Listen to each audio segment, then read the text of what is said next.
কেউ আপনাকে অন্যায়ভাবে ঠকিয়ে জিতে গেছে, তাই কিভাবে রিভেঞ্জ নেওয়া যায় ভাবছেন?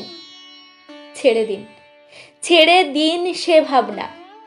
যে আপনাকে অন্যায়ভাবে ঠকিয়ে জিতে গেছে তাকে শাস্তি দেওয়ার জন্য কখনোই নিজের সুন্দর মনটাকে কুলুষিত করবেন না। মনে রাখবেন, যারা কাউকে ঠকায় তারা আর যাই হোক কখনোই ভালো মানুষ হয় না। কারণ ভালো মানুষ কখনো কোনো অবস্থাতেই কাউকে ঠকাতে পারে না। আর তাই যারা ভালো মানুষই হয় না তাদের কাছ থেকে ভালো কাজ আশা করাটাও বোকামি ছাড়া কিছুই না।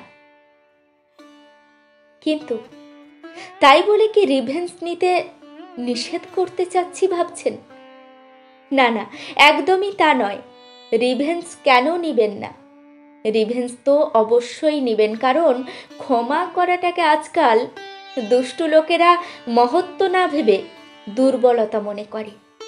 তাই রিভেঞ্জ অবশ্যই অবশ্যই নেবেন। কিন্তু এই রিভেঞ্জ নেওয়ার পথটা একটু ভিন্ন হবে।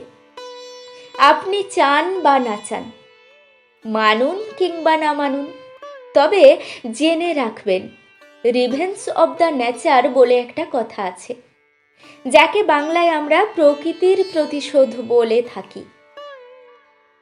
এটা আসলে ঘটবেই, হয় আজ নয় কাল। একদিন না একদিন প্রকৃতি তার নিজস্বতার প্রতিশোধ নেবেই। কখনো কখনো কেউ কাউকে ঠকিয়ে, কখনো কখনো কেউ কারোর সাথে অন্যায় করে ভালো থাকে বলেই আমরা বিশ্বাস করি যে যারা ঠকায় তারাই ভালো থাকে।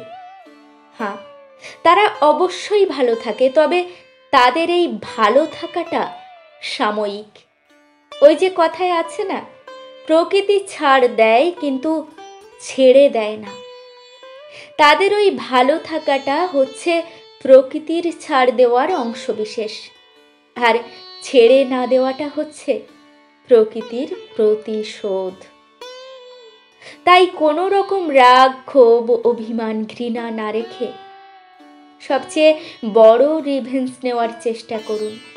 সবটা স্রষ্টার হাতে ছেড়ে দিন, দেখবেন সে শাস্তিও পাবে আর আপনি শান্তিও পাবেন।